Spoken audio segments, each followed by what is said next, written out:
Hello and welcome everyone, a new episode of Money Means Business. We are going to speak about the economic performance or the performance of our cabinet regarding the global economic crises and its impacts on Egypt. Before we start and before going into details and before going to the many activities which were held in the past 7 days, particularly by the Prime Minister being in Senegal to participate in an economic forum focusing on deep infrastructure in the African continent, or the CI Capital Important Investor Economic Conference, which was also held in the past few days. Before going into all that, we cannot skip speaking about a very patriotic person, someone who shouldered the responsibility of the Egyptian cabinet in very hard times. Egypt lost one of its sons, its very loyal, patriotic ones, Engineer Sharif Ismail, former Prime Minister. President Abdel Fattah al-Sisi was keen to mourn him on his official Facebook page. I mourn with deep sorrow a virtuous man, among Egypt's best, a man in whom the nation's conscience was embodied, the former Prime Minister, the Honorable Dr. Sharif Ismail. Ismail assumed responsibility in the most difficult circumstances and the hardest of times. Well, Ismail was sworn in as Prime Minister in 2015, before reigning in 2018. As unfortunately he was suffering with or he discovered then that he was suffering cancer, and the battle against cancer ended today with our sorrow, with the cancer victorious. We lost Dr. Sharif Ismail, but Egypt never forgets its sons, and particularly those who shouldered the responsibility of Egypt defending the nation in all ways, whether it's security, whether it's economic, it's social, it's culture, you name it. Engineer Sharif Ismail was one of those men.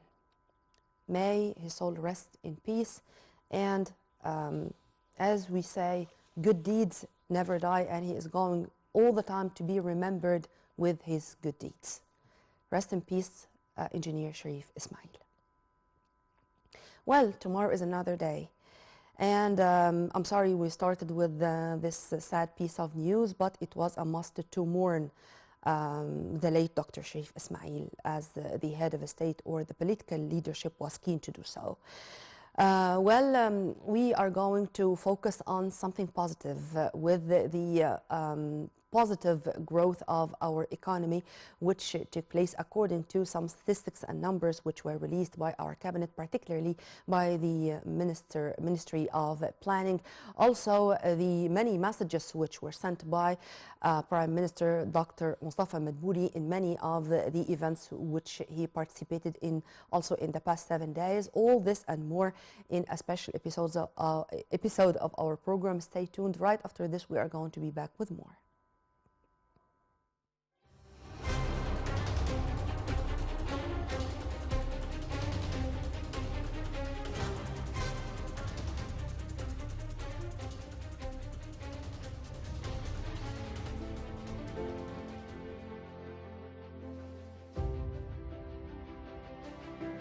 In light of the successive crises and the exceptional circumstances the global economy is going through, the positive view of the international institutions of the Egyptian economy continues in terms of the credit rating and the promising future expectations of its indicators.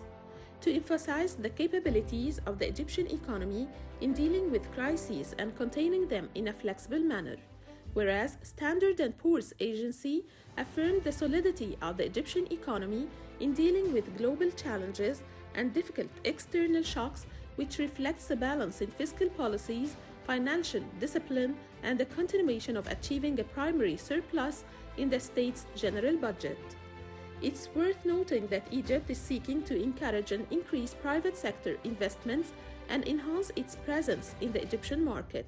in a way that contributes to raising economic growth rates and improving all economic indicators during the coming period, in addition to working to contain inflationary pressures and keep them within safe limits in conjunction with rationalizing government expenditures and expanding social protection programs. The report showed that Egypt's credit rating was fixed for the 8th time in a row at the B level with a stable outlook, which is the best level since December 2012, which confirms the country's ability to fulfill its obligations on the due date. The report reviewed the credit rating of Egypt as the rating settled at B with a stable outlook in January 2023, each of April and October 2022, May 2021, April and November 2020, and May and November 2018, while the rating was B- with a positive outlook in November 2017 compared to B- with a positive outlook, stable in May 2017 and November 2016. This comes as the credit rating recorded B- with a negative outlook in May 2016 compared to B- with a stable outlook in November 2015 and B- with a positive outlook in May of the same year, in addition to recording B- with a stable outlook in November and May 2014 and November 2013, unlike May and July 2013, where it scored CCC+ with a stable outlook beside B- with a negative outlook in December 2012.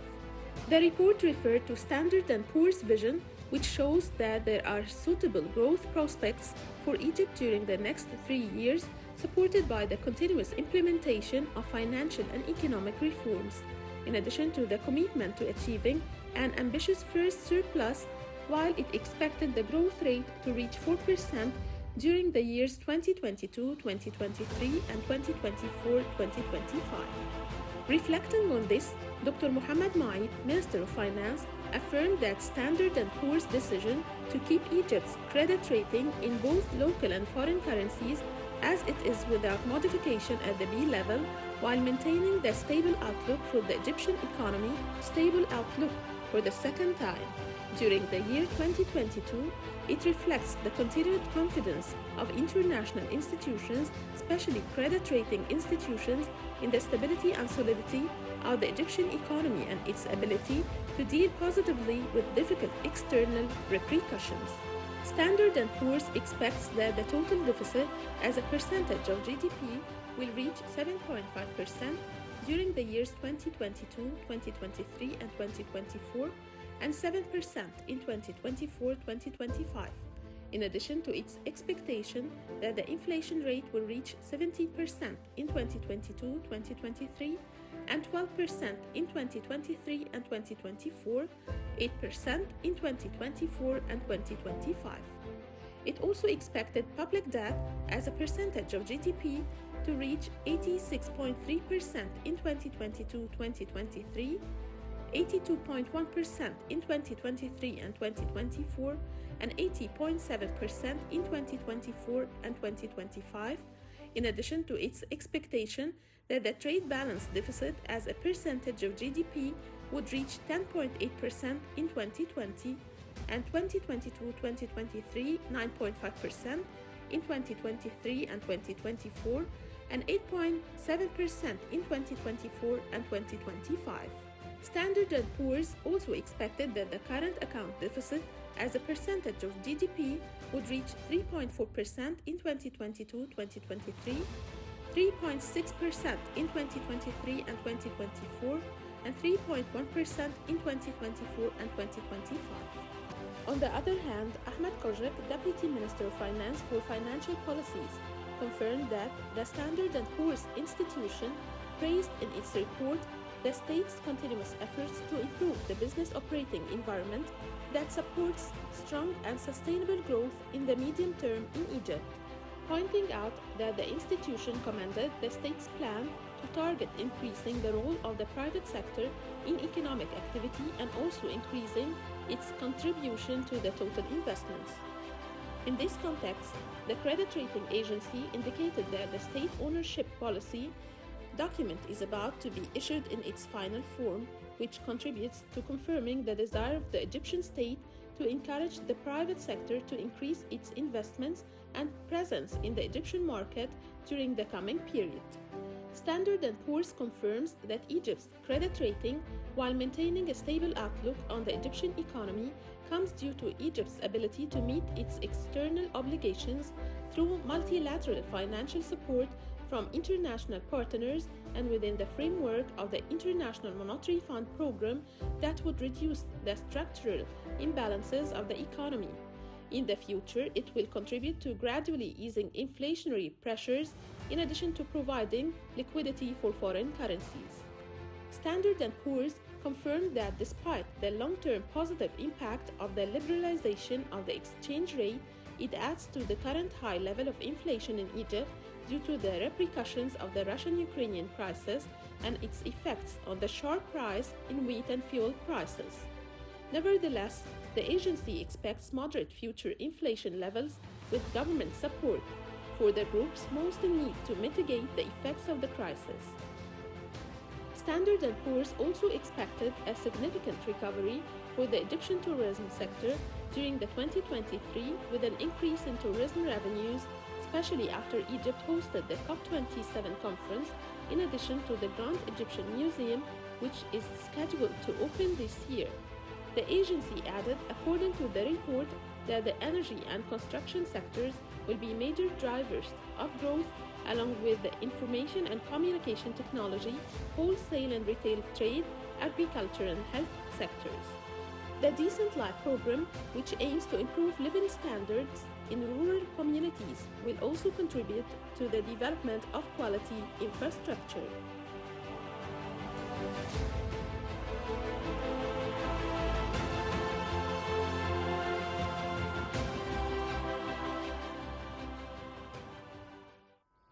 Welcome back. Let's start immediately. We do have a lot to speak about. A press release was released by the Ministry of Planning recently, speaking about the growth rate which was accomplished on the ground. It's 4.4% in the first quarter of the fiscal year 2022-2023, despite all the challenges and changes around us. To shed more light on this, we are very much delighted to have with us live here in the studio my dear guest, Professor Said Al-Khouli, former Dean of the Faculty of Commerce, Ain Shams University. Thank you very much for being with us, sir. Pleasure to be here.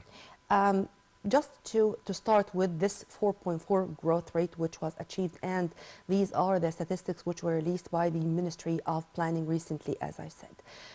First, among all these challenges and changes and economic crises, we achieved that. Your opinion or your point of view, is this our ambition, or we are all the time eager for more? And what to do, what's our homework to continue on the right path? First of all, before we start talk about that, if you permit me to send my condolence to Dr. Sharif Ismail family. He was one of a kind. He's Yes, really a he brave was. man, as you mentioned. Regarding the growth rate, it's a good news. As long as we have a growth rate more than 4%, that is a good news, and the expectation for by the end of this year it will increase by add 2.5% to that, and in 2023-24 it will grow more. Remember, there is a lot of really steps have been done since the Russian-Ukrainian war. Yeah. And after the corona pandemic, we really developed a lot of strategy in order to overcome all the different or the challenge, as you mentioned, in terms of the shortage in supply chain. There is a lot of Food crisis, energy obstacles, crisis, you name it. regarding the logistic, and all of that, it affected not only Egypt, but it affected the whole world. Remember, there is a lot of recovery from that, where President Sisi, for example, visited India, and after that he went to Armenia, Azerbaijan, in order to attract foreign direct investment to come and invest here in Egypt. Not only he is concerned about, for example, in India, telecommunication, pharmaceutical, and many industry jointly And that's what I always say, a strategic partnership with this country in order to come and invest in Egypt. It will really open a new avenue for more growth in the near future. Remember, we are not really producing 100% from our manufacturing. We are really exporting materials and raw materials and technology to our industry. And with the Russian-Ukrainian war, it really limited the supply chain and You mean so we're on. importing? Importing, yes. Importing, Yes, I'm sorry. Yeah. We are importing these materials. Yes, and this is a and the big problem component in hard parts. currency and stuff like that. What we are trying, since you mentioned this tour of President Abdel Fattah al-Sisi to 3 important Asian states, starting with India and ending with Armenia and in between Azerbaijan, sir, how do you see diversifying our resources? Or when it comes to today, for example, there was an important visit also by a Romanian Prime Minister, and there was press conference which was held by Prime Minister Dr. Madbouli and his visiting Romanian counterpart, and they spoke in specific about the grain exports from Romania. So Romania, Armenia, Azerbaijan, and before that India, diversifying our sources and be all the time ready to be engaged into more direct investments, to be engaged into more trade deals, deep economic cooperation for the best interest of all. And as I'm always saying, it's all the time a win-win situation. How do you see this diversification, if I may call it this way? If you go back 8 years ago and you look for the mindset of President Sisi, he doesn't lean for one side against another side. He always really built a good relationship with East and West, Asia, for example, the state, for example, and at the same time, Russia and the Arab world. And that is... And Africa, our strategic depth, of absolutely, course. absolutely. And that is really, that's his vision. If you go back 8 years ago and you look for all his trips in Eastern country and Western country, in Africa, in the Gulf states, in Latin America, and all of that, it's really to build a strong relationship with the rest of the world in order to enhance and encourage attracting foreign direct investment here in Egypt. When we talk about foreign direct investment in Egypt, we are not really selling our manufacturing facility, but enhancing our manufacturing facility. Remember, our public sector, it needs a lot of new technology. And if you recall, a couple of years ago, President Abdel Fattah al-Sisi, he mentioned we should go for fourth industrial revolution. Fourth industrial revolution, it means technology, it means artificial intelligence, it means Internet of Things, 3D printing, and enhancing and attracting heavy industry in Egypt. We are not talking about consuming industry, we are talking about heavy industry. Remember when we went to Eastern Europe a year ago, he really attracted a lot of heavy industry, heavy machinery industry, in order to really avoid the obstacle in supply chain. We have to depend, and that is what he call it, made in Egypt. Made in Egypt means we don't have to really import raw materials or parts and so on. Or depend mainly on what we and import.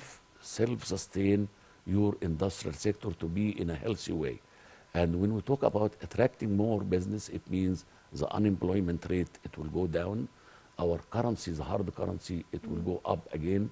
I believe within 2 years we'll be in the safe side again. Inshallah. When this and very important issue, which I have to focus on, the industrial cycle, it is not overnight, it brings profitability. It takes a cycle time. The cycle time in industry. According to the branch of industry, Absolutely. because there are short cycles and long time cycles. But before going into these details, there are new horizons of investment and new fields of industry, if we may say so. Because there are messages which were sent even with the footages of President Sisi in his tour. You would find him presiding over a high-ranking delegation of our ministers. Minister of Electricity and Renewable Energy, Dr. Mohammed Shakir Al-Marqabi, Minister of Planning, Dr. Hala Saeed, of course, in addition to our top diplomat, Communication, yes. Sameh Shukri, our top diplomat or our Minister of Foreign Affairs, because we need to focus with some countries on green hydrogen, for example, or renewable energy. So Dr. Mohammed Shakir Al-Marqabi is there to sign memoranda of understanding and to add more to the visit. On the other hand, you would find Minister of Planning, because this is exactly what we need, and we know that we can exchange visions here, so it's going to be another win-win situation. How do you see the keenness of the political leadership to do so on the ground, I mean on the spot, to have these tangible results on the spot? Remember, there is a language of priorities. What really it is the most important priority in Egypt right now, the whole world direction or the future of industrial sector going for a green industry. And the green industry need a green technology. And the green technology, it needs a green human resource in order to deal with this kind of technology. Green technology, it needs a green education in order to really have graduates who understand the new vision of the green technology, how to practice this, and this it should be integrated in our curriculum in university and in our technological institution. Really, it is overall, you have to really, when you talk about green, it means it's a package. You're not talking about one part and leaving the other part. Yes. It has to be connected. You have to train people, the human resource or workers, in order how to deal with this new technology. Thanks God, we have a surplus now. During the last 8 years, as you recall, we worked very hard in order to have excess supply of our capacity. We have a sufficient power in terms of conventional power and in terms of renewable energy. And if you recall, a few months ago, we started to work in the hydrogen or green energy in our facility, and we signed agreement, if you recall, with Belgium in order to have a joint venture with this country in order to produce hydrogen, Green hydrogen. Green hydrogen in the future. Yeah. And all of that really, it's built with a strategy which we don't have to look for one part and leave the other part. No. They are talking about totality, and that is the concept of how to manage your resources. Comprehensive vision. Absolutely. Yes. Last Monday, Prime Minister Dr. Mustafa Madbouli addressed the CI Capital Annual MENA Investor Conference, and he spoke a lot about what's going on regarding our economic file, regarding the difficulties, regarding the incentives, regarding the new measures taken by the state to facilitate the whole issue in front of investors, whether Egyptians, Arab, or foreigners. First, he thanked all partners of investors and CEOs who participate in the conference, and he said the conference underlines the importance of multilateral participation of both private and public sectors to open new vistas of investment. This is, again, to send another message about how the state is looking at the private sector, and how the private sector is really part and parcel of our economic development process. And we are all the time eager to see or to witness the private sector having more share, going to invade more fields or new horizons of investment and industry. How do you see this, sir? The role of private investor or private business people here, it really, most of the world depend on local investors. When we talk about attracting investment, we are talking about two sides. Local investors, private business, it increases the efficiency of your resources, plus our public sector, of course. You cannot do it, the growth by public sector only, but you have to have association or partnership between private and public sector in order to enhance our growth rate in the future. That is one side of the equation. The other side of the equation, if you recall, when President Sisi visited India, he didn't, his visit is not only focused on the political issue, but it focused on meeting with investor business people in India, and they signed agreement especially in communication industry and information technology, which Indian people, they are really ranked as the third in the world when it comes to telecommunication, when it comes to information It's a technology. nuclear power. India is a heavyweight country, if absolutely. we can say so. I believe India, it's classified as the fourth biggest industrial and economical growth worldwide, and in the future it will become the third. A continent in its own. And remember, our culture and Indian culture, it's almost, we are matching our culture together. They have a civilization, they have a culture, and the same here in Egypt, and we can really understand each other. Remember, the Egyptian-Indian relationship, it goes back Jawaharlal Nehru. 100 years, yes.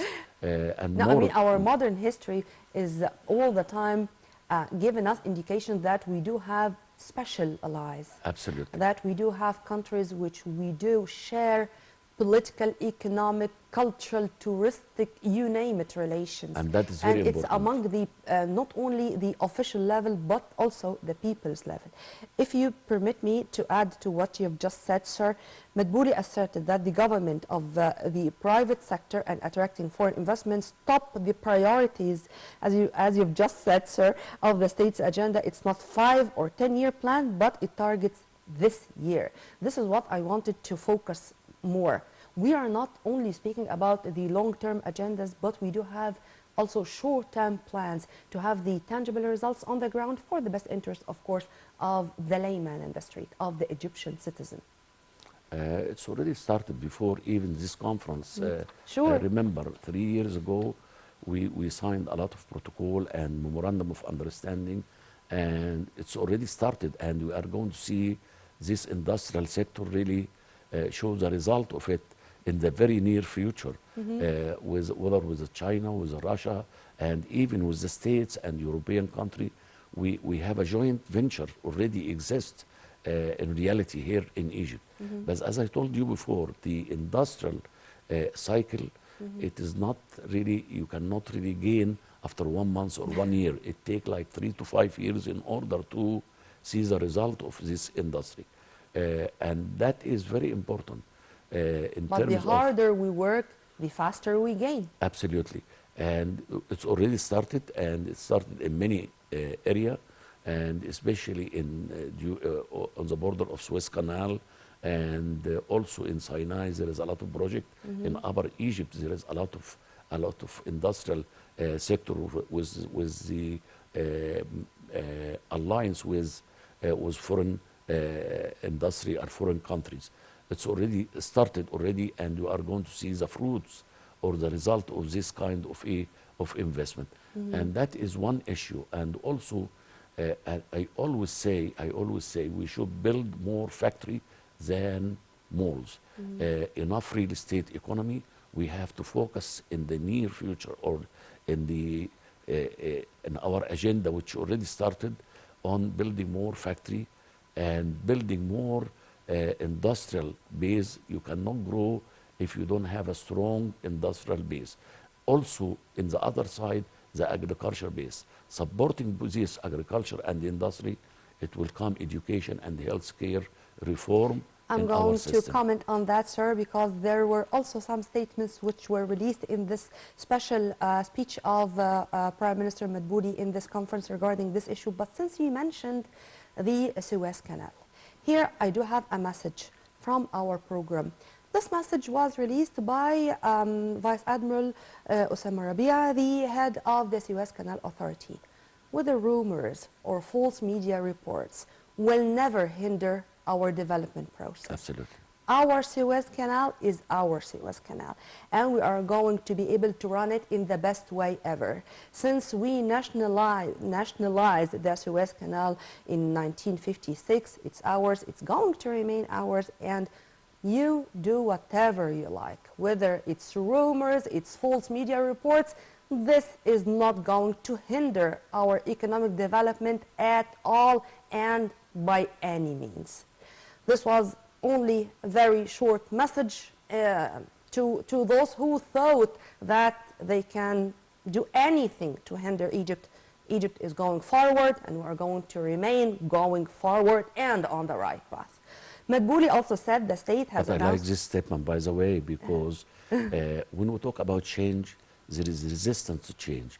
But remember, our force of change, it will overcome this resistance. Amen to that. Of course, there is a lot of people really they want to pull back the change and so on. They will never be able to do and so. they believe, but remember, Egyptians, they are Egyptian. In terms of crisis, Egyptian is united against any rumor. I am not worried about our Egyptian, because Egyptian, if you look to the history, Egyptian, it is really they tried to divide Egypt into groups. We are not tribes. We are not really one. We are community living together and united together against any challenge, And this against is the piece any of advice rumors. or the demand of the president in all occasions. When we are one, nobody can touch us in a way that we don't like.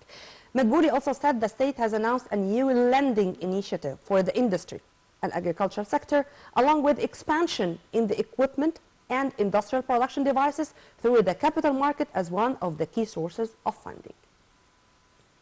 That's what I said. You know, it is really Dr. Madbouli is working very hard, of course, but remember there is a lot of things not really under our control. It's beyond our control, like the COVID-19, for example, which stayed with us 2 years and still going on. The Russian-Ukrainian war, it's another issue which it affects the supply, especially in food supply, for example. But remember today, when President Sisi met with the Romanian Prime Minister, he focused on safety of our food supply in terms of grain. We signed the agreement with Romania, and before we signed the agreement with the other Eastern countries. Yes, sir. And to add to what you have just said, our youth are part and parcel, of course, or they are our treasure. Absolutely. And our youth, they are going to be responsible for the coming generation. They are going to lead the country.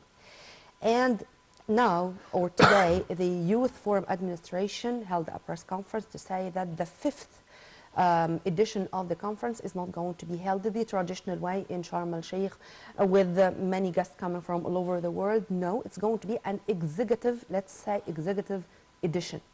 All the revenues of the sponsors, all the money is going to be directly dedicated to many development projects to help or to support the startups, the SMEs, to have a fruitful cooperation with IBDA initiative, with Haya Karima or Decent Life initiative, in cooperation with international entities like the UN development agencies or the Egyptian Federation of Industries. How do you see this decision, sir? Remember the youth conference, which it really built a lot of a good image for the whole world. We cannot really ignore that with the last 4 youth conference held in Sharm el-Sheikh, and also one in Aswan. It built a good image for Egyptian and for Egypt as a whole country worldwide. Now it comes with the crisis which is going on right now, where we are going to put on the spot implementation stage of this, the result of the last 4 conference, how to really implement the recommendation we have from the previous conference and so on. And as you mentioned, all this money, it will be directed to a startup business, Yes. small and intermediate business, and for all new project. And remember, the youth, when you talked about youth, if you look for the infrastructure of our population, 60% of our population is youth. So when we focus about youth to start up and helping them Simply to we are develop a their young small country. business, Yeah. it will really, because small business worldwide, even in the States, in Russia, in many European country, in Countries. Asian country, small business contribute 80% to the total The overall overall process, economy. yes. And remember, when we really invest in a small business, and when we develop a plan for them, marketing strategy for them, manufacturing strategy for them, we can have what we call it as a feeding industry. Japanese people, they are really made their growth rate because of the feeding industry. So if we really focus, And Germany too. and many other, Yeah. the whole countries, if we focus on feeding industry, that it will be a key for developing our industrial sector. It will be a key for developing our growth rate in the future. Amen to that. And before we end, because we should mention this important participation of Prime Minister Dr. Mustafa Madbouli in a very let's say vital conference or gathering which was held in Senegal regarding Africa infrastructure. In many occasions since we assumed the presidency of the African Union in 2019, President Abdel Fattah al-Sisi spoke about many initiatives silencing the gun. Of course, security and stability is key for achieving any economic development, but also infrastructure. Build it and they'll come. And the Prime Minister was also keen to be accompanied by a large number of ministers, and His Excellency Macky Sall, the Senegalese President, received Prime Minister Dr. Madbouli and his accompanying delegation, and they exchanged views regarding the economic cooperation, the fruitful cooperation which should be even accelerated and be more and more between us and all our African allies. Also, memo of understanding were signed, more agreements were signed regarding more cooperation, trade, investment, economy, agriculture, you name it. How do you see this, sir, and how do you see the importance of developing the infrastructure? Remember, in 2019, President Sisi built an initiative for Africa to unite Africa again. Africa, it's an ignored continent for thousands of years. Africa, it have a lot of natural resources which it really consumed by European nations like France, like England, and many other countries, and so on. Now we are focusing on how African nation utilize their resources, utilize their natural resources. In order to do that, we have to build the agreement between developed African nation like Egypt, for example. We have a lot of projects now in Egypt in terms of irrigation, in terms of engineering, in terms of road infrastructure, Egyptian, and in healthcare also, and in education. So he started to build the bridges with many African nations. When we talk about infrastructure, in order to increase the exchange product and service among African nations, we have to have infrastructure in terms of roads, in terms of real way between Egypt and many African nations.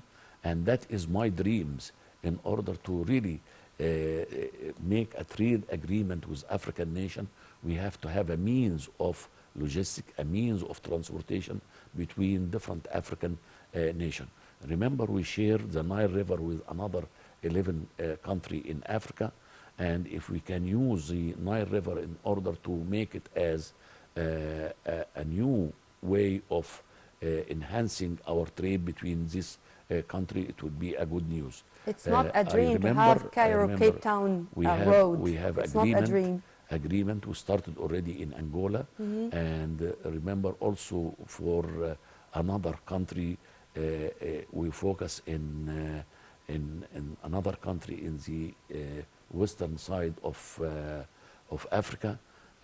We always look for a partnership, whether it is our neighbor African country and also with another We African are with country, development like wherever Mauritania, for it example. is. Who did it in Tanzania? I mean, Julius Nyereri's dam. Absolutely. Who built it? We are not against the development of any country. We are just defending our rights, and in the same time, we want all the African countries to enjoy development and to enjoy their own resources. Absolutely. Well, as usual, I enjoyed our time, sir. Thank you very much for your input. Time fly with you, Nermeen. Yeah. Thank you, sir. We were very much delighted to have with us in this episode of Money Means Business Professor Saeed Al-Khouli, our economic expert and the former Dean of Faculty of Commerce, Ain Shams University. Well, we are going to leave you with the promise to see you again in another episode, same time on Nile TV International. But now we are going to leave you with the most important economic events which took place in the last 7 days. With all my love, this was Nermeen Abdurrahman.